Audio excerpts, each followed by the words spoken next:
Oi, gente, tudo bem com vocês?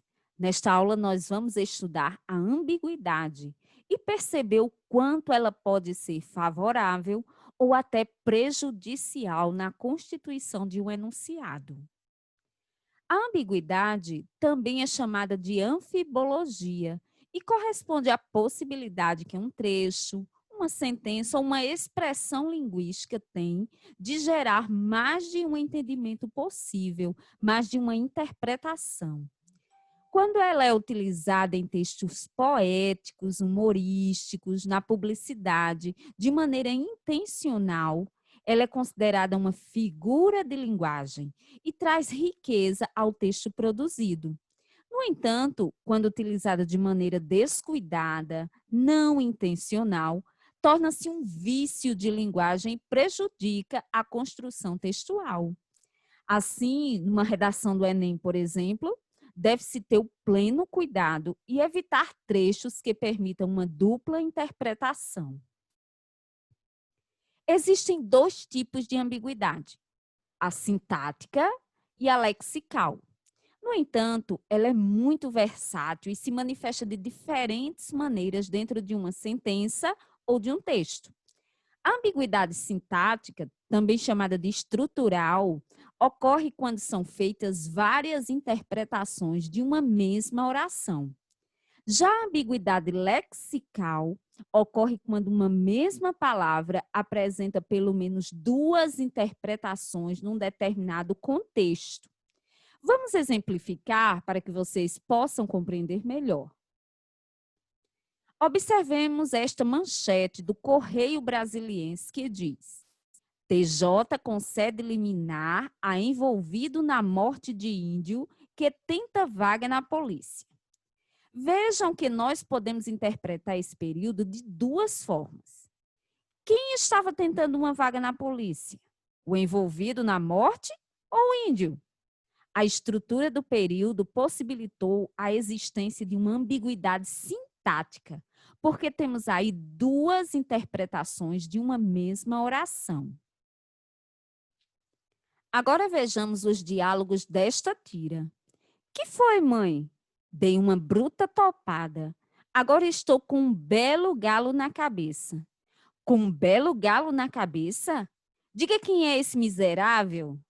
Aqui, a ambiguidade acontece com a expressão belo galo na cabeça. Veja que a galinha se referia à pancada sofrida, mas o galo interpretou como se ela estivesse pensando em um outro galo, ou seja, que ela estava o traindo, e aí ele ficou repleto de ciúme. Vejam que na mesma situação, as mesmas palavras adquiriram duas interpretações distintas. Assim, o humor da tira se constrói a partir de uma ambiguidade lexical. Vamos ver agora alguns exemplos em que a ambiguidade se comporta como um vício de linguagem. Neste exemplo, nós temos: o rapaz pegou o livro da moça que estava no banco da praça. A oração adjetiva que estava no banco da praça inicia-se pelo pronome relativo que. No entanto, nós não conseguimos saber se ele retoma a palavra livro ou a palavra moça. Obviamente, não identificamos se quem estava no banco era o livro ou a moça. Assim, o uso desse pronome relativo prejudica a interpretação da frase. Trata-se, portanto, de um caso em que ocorre uma ambiguidade sintática. Para solucionar aqui o problema da ambiguidade, basta substituir o pronome relativo que por o qual ou a qual. Vejam, o rapaz pegou o livro da moça, o qual estava no banco da praça. Agora compreendemos claramente que era o livro que estava no banco da praça. Se desejarmos indicar que quem estava no banco da praça era a moça, utilizamos o relativo a qual e assim desfazemos a ambiguidade. Neste outro caso, retirado do site da UOL, nós temos: Juiz Bretas pede para Crivella tirar sua imagem da propaganda eleitoral. Aqui o pronome possessivo sua gera uma ambiguidade, na medida em que deixa dúvidas se retoma Juiz Bretas ou Crivella. Observando a imagem, podemos perceber que o pronome faz referência ao juiz. No entanto, se lermos só a frase, percebemos a dificuldade de interpretação. Temos, então, neste caso, uma ambiguidade sintática, através do mau uso de um pronome possessivo. Trago agora o trecho de uma notícia retirada da internet, cujo título podemos ver aqui. Vamos fazer a leitura de uma das frases do recorte dessa notícia. Os policiais militares encontraram o homem correndo pela rua. Quem estava correndo pela rua? Os policiais militares ou o homem? Vejam que nós temos uma ambiguidade sintática aí, que é causada pelo verbo correndo, que está no gerúndio e é uma das formas nominais do verbo correr. Saibam que o mau uso do infinitivo, do gerúndio ou do particípio podem provocar ambiguidade em uma oração. Para resolver o problema da ambiguidade neste caso, nós poderíamos simplesmente reescrever a frase da seguinte forma: os policiais militares encontraram o homem que estava correndo pela rua. Agora, podemos perceber claramente que quem estava correndo era o homem.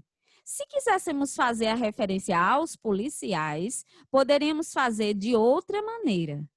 Os policiais militares que estavam correndo pela rua encontraram o homem.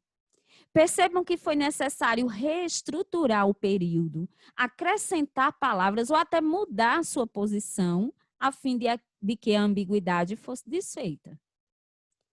Agora nós vamos ver alguns casos em que a ambiguidade se comporta como uma figura de linguagem e é favorável para a construção de diversos textos em diversas áreas, sendo utilizada de maneira intencional. A ambiguidade é muito utilizada na publicidade. Aqui nós temos um anúncio da Nestlé que trabalha com a palavra bolacha, que é um vocábulo polissêmico. A polissemia, ou seja, a multiplicidade de sentidos de uma palavra, pode provocar, sim, a ambiguidade, na medida em que, no mesmo contexto, pode levar o leitor a interpretações distintas. Encha seu filho de bolacha. Sem a imagem, poderíamos interpretar que alguém estaria estimulando o uso da violência.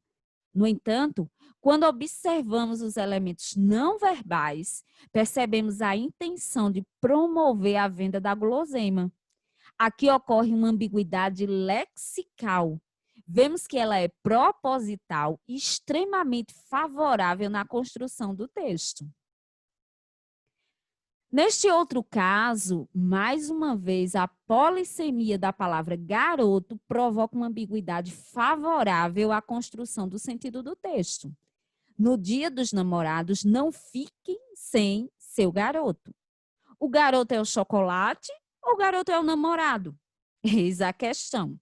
Temos, então, mais um caso de ambiguidade lexical. A ambiguidade também é um recurso muito utilizado em tiras. Observemos esta. Só falta encaixar esse parafuso. Filho, vai buscar a porca? Vamos, Rosinha. É só por um instante. Aqui a ambiguidade colabora com o humor da tira, uma vez que a polissemia da palavra porca provocou uma dupla interpretação e uma confusão entre o objeto e o animal. Nessa outra tira, nós temos: você tem um pastel de R$1? Tenho sim, aqui. Percebam que ao morder o pastel, o personagem encontra uma nota de R$1. A ambiguidade encontra-se no termo pastel de R$1, mais especificamente em relação ao uso da preposição de, que geralmente se refere ao recheio. Mais uma vez, o humor da tira é provocado pela ambiguidade nela presente. Na música, a ambiguidade também é um excelente recurso. Aqui temos um trecho de Cálice, de Chico Buarque e Gilberto Gil. Ela é um clássico da MPB e foi censurada na época da ditadura militar. Observem o termo cálice, que é repetido inúmeras vezes ao longo da música. Na realidade, a intenção dos autores era fazer referência a cale-se, o imperativo do verbo calar, de ficar mudo. A ambiguidade aqui foi utilizada porque eles não podiam manifestar uma opinião explicitamente, devido ao momento político em que o país vivia. Na literatura, ela também não poderia deixar de estar presente. Observem o poema Orion, de Drummond. A primeira namorada, tão alta que o beijo não a alcançava, o pescoço não a alcançava, nem mesmo a voz a alcançava. Eram quilômetros de silêncio. Luzia na janela do sobrado. A ambiguidade aqui está presente na palavra luzia, pois não sabemos se ela está se referindo ao verbo luzir, brilhar, ou ao substantivo, ao nome da mulher amada. Mas a ambiguidade vai além da linguagem verbal, como podemos ver nessa imagem que nos possibilita fazer mais de uma interpretação. O que vocês veem? Uma caveira ou um casal bem romântico? E nessa outra imagem? Vejam quantas interpretações nós podemos fazer dela. Nessa fotografia também temos a presença de uma ambiguidade. Vemos a sombra da moça ou de um cachorro? Então é isso, pessoal. Vejam como é encantador o estudo da ambiguidade. Com essa aula, vocês puderam perceber que nem sempre ela é prejudicial e que, dependendo do gênero, ela pode ser um excelente recurso linguístico. Mas cuidado!